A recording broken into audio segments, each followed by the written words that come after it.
Hey friends, I am about to paint this piece of furniture and I thought I would bring you along on this exciting journey of transformation. I am Renee with Real Home Renee and thank you for watching today. Okay, so I know I look goofy with these things in, but I want to make sure you can hear me. I don't know if you saw my video a couple weeks ago. I did a debuted stencil for a maker studio and I did it on this tray, which is called, I don't know if you can see the stencil design, but it's called Inlay Stencil.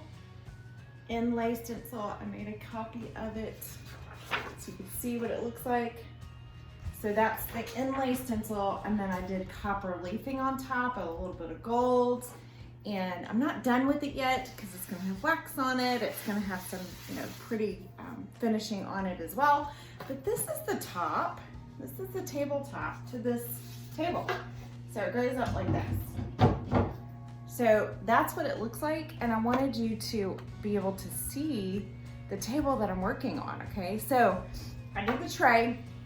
I'm gonna seal it all together, finish it off all together, but I need to paint this guy, right? So this table I bought, I don't know, 16 years ago, I think, when my husband and I first got married. And it's one of these, it's just a cute little side occasional table. You can keep picture frames in there, just some little mementos. That's what I usually do. But it's a dark stained wood. It looks like it's been distressed, right? I think this was maybe made in, I want to say Indonesia. So it's, that type of wood, if you are familiar with that type of furniture, almost like in the style of Bombay. But it's not made by Bombay, but it's kind of in that style, right? In that same type of wood. So this is what it is, a dark stain. And I want to give it a little more life because I'm tired of the dark, right? So the first thing I did to clean it really well, because it's been sitting around our house for 16 years and it's got dust in every crevice. So I used Amy Howard at Home's Clean Slate. I hope you guys can see that. Clean Slate. Now this does have a little bit of a smell to it, but it dissipates very quickly. What this does, it gets all the oil, grease, dust, dirt off. You can even use it on the glass and it will clean the glass. So I just take a paper towel and just go over everything. And I don't think I had the paper towel I just used, but it came out pretty dirty. It was kind of gross. And I'm like, oh, you can't even see that. And that's another reason I want to lighten it up a little bit so I can see when it's dirty, right? So what I'm gonna do today, I'm gonna take you through doing the first coat of paint on this. And the paint color I'm using, so I'm using the One Step Paint from Amy Howard. Shaking it up here, One Step Paint from Amy Howard, and the color is right here. It's called Geyer Gray. Let's see if it'll focus. Let's see, will you focus, will you focus? Oh, Geyer Gray. G-E-Y-E-R gray. Okay, so it's a gray, but it has a hint of green to it. So I'm using this Geyer Gray, and then I'm also using this brush. So this is one of my favorites. It's 1.5 inches. You can see I've used it quite a bit. 1.5 inches, I think it's 1.5 inches brush, and you can find it on Amy Howard at Home as well. I will link all the products that I'm using today, so you will be able to see those. But this is a soft bristle. You don't want a natural bristle, you want a synthetic bristle on something like this. And it's going to give you the smoothest finish to me.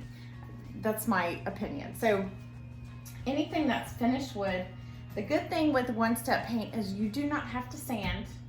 You just have to clean it and then go over it. So I'm going to go over it today, and you're going to watch me give this guy his first coat. All right, let's get started. Let me open this can of paint and we will get started.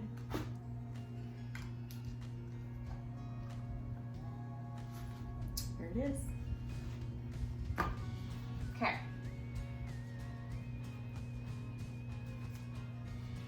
I'm going to take this back off so I can paint the top. Here we go.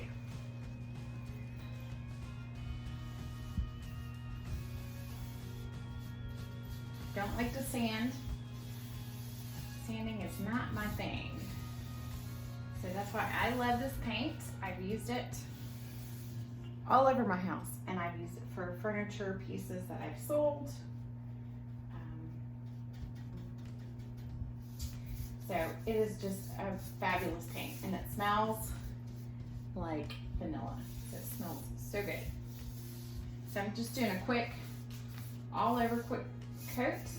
I am painting the hardware. I like to paint the hardware. If you want to take it off, you are welcome to do that, but the finish that I like to give, I like to paint hardware. And I do not bother taping off. You can tape off if you want. If you're a perfectionist, I am not. You can tape off, but I like to go back and just scrape it off, right? Although this paint will, if you let it cure, it will stick to glass. But I don't want it to do that obviously on this piece. All right, so I'm painting the hinges. Now the interior will be a different color. So I will paint the interior the same as the interior of the tray that I showed you. Okay. Well, this paint smells so good. My room smells like vanilla. It's not an overwhelming smell, but it's just a sweet smell. So it does have essential oils in it that give it that smell.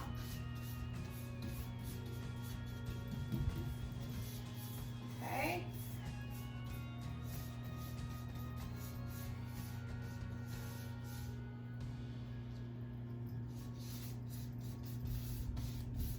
As you're watching this, if you see anything you have questions about, please put it in the comments and I will go back and answer. Or you can message me as well. Okay. You can see it's already starting to dry. It dries very quickly. And it dries slightly darker than what you see when it's wet. Okay.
All the way around. Okay, hey guys, I'm back. I finished the first and the second coat of this, and it took me probably 45 minutes to do the entire thing. And so once I did the first coat all the way around, and it was almost complete coverage. I went all the way around. By the time I got here, it was already dry. So I went back around with the second coat, and I got complete coverage. And then I went inside and did this right here, the door. The inside of it, I'm gonna do that lighter color. So I'm not gonna do that right now, but you'll see that later on in the video. What I'm gonna do now is I had distressed this tray just a little bit. So I don't know if you can see, got a little bit of distressing here. So all I did was wipe the paint back so that you could see that they're brown, right? So you can see that brown. And that's what I'm gonna do now. I'm gonna take just this paper towel, and I'm gonna spray. So another recommendation is, if you have a little spray bottle of water, use that. And you can, like when you're doing a flat surface, especially up here. So if you overwork your paint for any reason and you get brush marks, use your spray bottle to lightly mist it, and then spread your paint with the water, okay, so that it doesn't dry too quickly on you. I'm gonna start right here and just kind of wipe some back. And I wanna do this before it cures. I'm just gonna wipe a little bit and just have a little bit of a reveal, because that's the way I like my furniture to look. I like just to have this little bit of a reveal, right? Like it's got a story, like it's been through something, and people have loved it, and people have put their fingers on it and touched it and rubbed the paint back. So that's how I like my furniture to feel. Just slightly. I don't want it to look like it has been dragged behind a bus for 6 miles, right? I just want it to have like this little bit of wear down. It's not perfect, right? So you can see I'm taking it back off. You want to do this pretty quickly, kind of while the paint is, before it's cured, because once this cures, guys, it is on. It is on.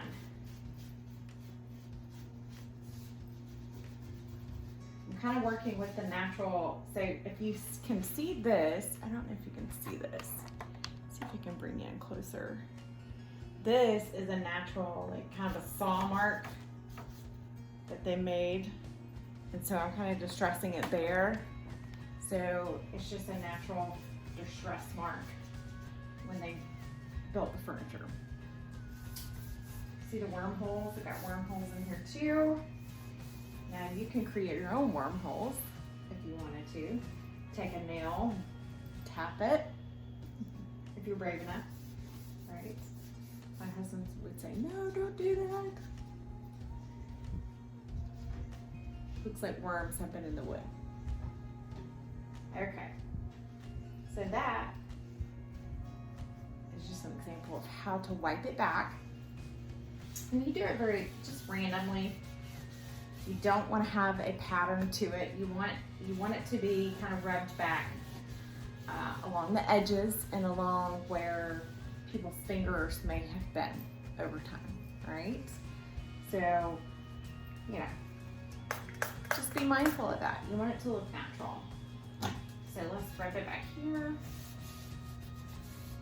Edge. A little bit here.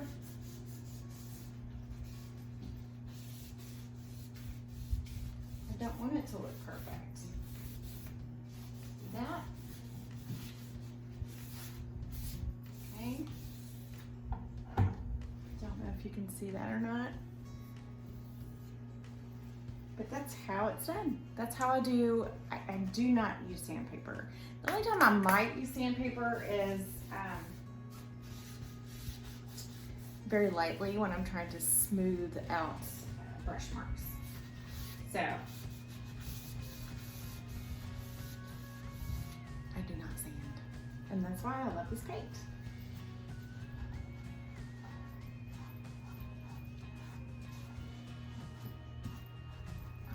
Now, after I get finished distressing, so I'm gonna go all the way around the piece and just pick some random places and lightly distress it doing this. So after that, I'm gonna give it a few hours really to set and dry, and then I will come back. I'll do the inside a lighter color, the same color that I did the interior of this tray, which I don't know if you can see underneath the stencil, but it is a kind of a creamy color. A creamy gray. And so I will do the inside that color. I'll go back and scrape this off to get my perfect line off the glass. and then I'll go back with my finishing, which, the decorative finishing, which includes wax. So stick with me and we'll get to that soon.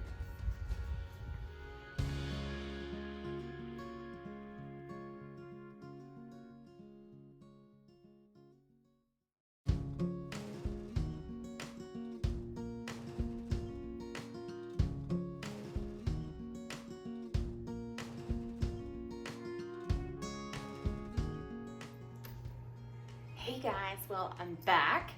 I've painted all of this in Geyer gray. So it's that greenish gray that I showed you before. And then I painted the interior. So the color that I painted the interior is this Selznick gray. So it's a very warm, very, very light gray. Almost like a tan. It's just a really pretty subtle color. And almost is like the color of my drop cloth here. So the next step is I want to add a little bit of bling. If you saw the tray, let's see, got the tray here. I've got a brush right there. You saw the tray and you see how I just kind of did this messy copper on it, right? So I wanted to take that copper and go around here. This back down here. There we go. So I wanted to go around the rest of the piece and bring the copper in. So that's what I've done. So I applied it here. I applied it on the hardware, here in the hinges and here. And then just these 3 little lines. So very subtle. And the way that you do that, I just took, so this is called Gilding Size, okay? This is from a Maker Studio. It's a special glue that goes along with the copper leaf. Okay, so this is gold, it's like gold leaf, but it's copper, right? So the way that I achieve this, I just take like a foam brush. It depends on the surface that you're working on and how you want to apply it. But essentially, I just took a foam brush and I dipped it in, and I'm just touching the raised edges there. Now, you got to give it like a minute or 2 to dry, and it goes on white, just like Elmer's glue. It goes on white, but then it starts becoming clear. And once it feels kind of tacky, that's how you know it's ready for the gilding to be applied. Okay, so this is kind of messy. I've already done it down here. So let me see if you can see it. I've already done it here and here and here, so that it can dry so you can see it on camera. So it's starting to dry clear, and it kind of has like an iridescence to it. So I think it's ready. So I'm just gonna flip the pages. So you have these orange sheets that are in between the gilding, and I'm just gonna take it and I'm gonna apply it on like this. Can you see? It's kind of messy. I just kind of put it on there, right? And just get it in. Some people are more elegant about this than I am, but I'm just, I just like to get it on there, and I'm messy about it if I need to be. So here's the whole sheet. It's super, super duper, super duper thin.